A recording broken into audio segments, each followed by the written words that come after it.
Aujourd'hui, je vais te parler de 8 souffrances qui transforment un garçon rapidement en un homme responsable et m'attire que je suis aujourd'hui.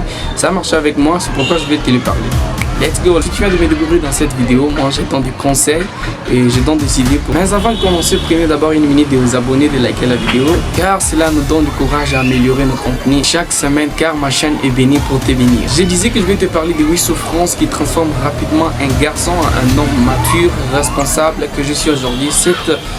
Cette méthode, ça a marché avec moi il n'y a pas longtemps. C'est pourquoi je voulais y passer. C'est être trahi par quelqu'un qu'on aime sincèrement. Là, tu comprends brutalement que tout le monde ne ressent pas ce que tu ressens. Et que tout ce que dans ton cœur, sans discernement, peut te coûter très cher. Et là, tu deviens très faible, très faible. Deuxième souffrance, ne pas avoir de l'argent quand tout le monde en a besoin, ou soit quand toi tu en as besoin, ou quand l'on te le demande. C'est là que tu sens l'impuissance en toi, tu sens la faiblesse en toi. C'est là que tu vas voir tes besoins et les besoins des autres dans leurs yeux. Et tu vas, tu n'as rien à fuir, tu n'as rien à faire. C'est ces moments qui te révèlent l'homme en toi. Commence maintenant à se battre pour ne plus jamais vivre ça. Troisième souffrance, te débrouiller seul pendant que tes amis réussissent. Tu vas te sentir inutile, tu vas te sentir abandonné, tu vas te sentir impuissant, tu vas te sentir incapable. Mais c'est dans ces silences-là que tu vas commencer maintenant à développer. Tu vas commencer à développer ta force, ta manière d'agir, ta manière de comprendre les choses. Tu vas apprendre à ne pas dépendre de quelqu'un. Tu vas apprendre à ne pas envier. Tu vas apprendre à ne pas demander. C'est là que tu ne dois pas maintenant envier quelque chose. Maintenant, c'est à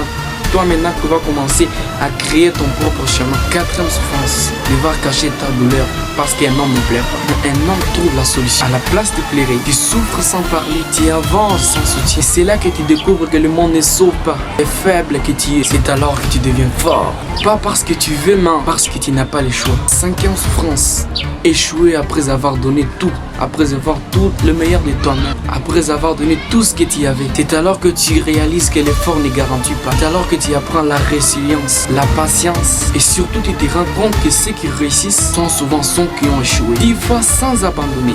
Sixième souffrance, voir ta mère ou ton père veiller et ne rien faire. C'est alors que tu vas sentir que le temps te glisse dans les mains et tu comprends que ta jeunesse n'est pas éternelle. Alors il est temps pour toi de t'élever, de prendre tes responsabilités et de prendre tes responsabilités. Assurer ton rôle d'homme. Septième souffrance, être humilié pour ta souffrance, pour ta pauvreté, ton apparence, ton statut, te brille dans l'intérieur. Et au lieu de pleurer, tu transformes cette honte ou cette douleur en carburant. C'est alors que tu vas te dire, plus jamais ça, plus jamais ça. C'est alors que tu vas commencer maintenant à construire, à te bâtir, à te créer des idées, à te fonder maintenant en silence, avec rage. Tu vas bosser et tu vas commencer avec détermination. Et après, c'est cette souffrance qu'on a vu moi et toi. Je pense que l'homme qui est en toi, c'est que tu as déjà pris une décision. Cet homme, je pense qu'il a pris une décision de s'élever, de commencer maintenant. De commencer à marcher, de bosser, de faire tout, de faire de son mieux. Mais je pense que cet homme-là va commencer maintenant à agir. Laisse-moi une pouce bleu, abonne-toi et donne ton avis et donne ton impression dans les commentaires.